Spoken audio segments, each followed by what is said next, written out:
मनुष्य होने के नाते हम सभी यह जानते हैं कि सामाजिकता हमारा मूल स्वभाव है और इसी के नाते हमारी यह कोशिश रहती है कि हमें समाज के सभी अंगों से जुड़े रहें। इस आवश्यकता की पूर्ति के लिए हम कई तरह के प्रयास करते हैं।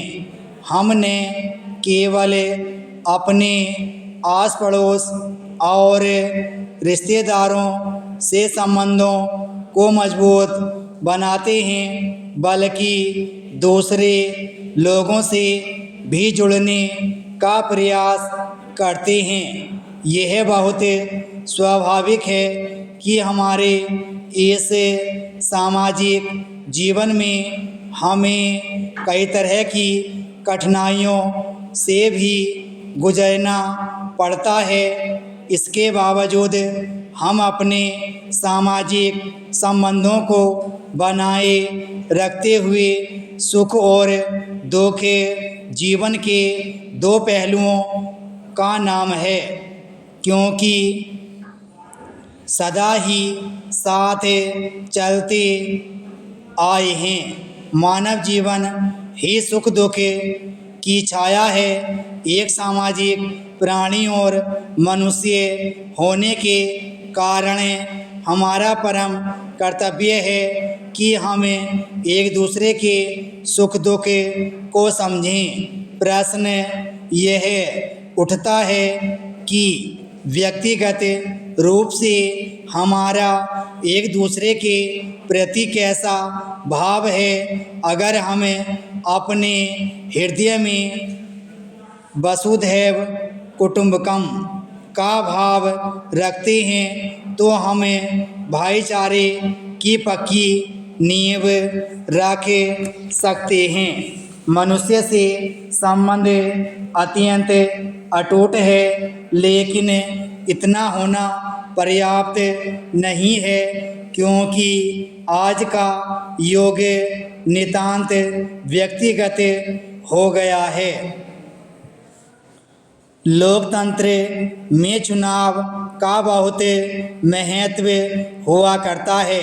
इनके द्वारा आम जनता जनहित का काम न करने वाली भ्रष्ट सरकारों को एक ही दिन में बदल सकती है। मनचाहे दलों और लोगों को सरकार बनाने का आदेश दे सकती है।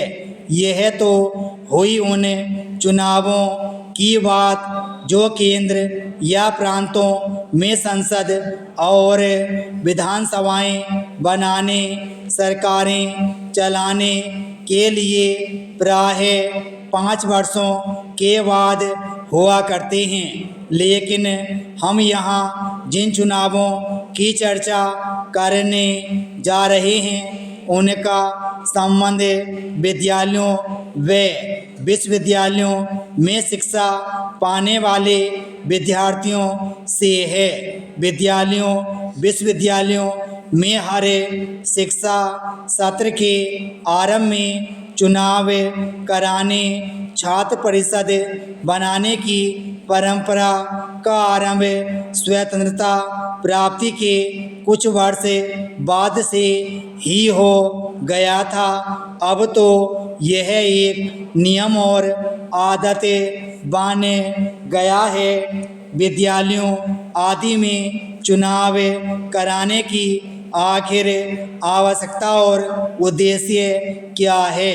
प्रश्न स्वाभाविक है और इसका उत्तर भी बड़े सहज ढंग से दिया जाता है। वह यह कि एक तो यह जनतंत्र का युग है जिसमें देश और संसार की राजनीति से कोई भी अलग नहीं रह सकता और चुनाव एक प्रकार की राजनीतिक प्रक्रिया ही है। दूसरे, आज के विद्यार्थियों ने ही कल के राजनेता बनकर चुनाव लड़ने हैं, जनतंत्र की व्यवस्था को चलाना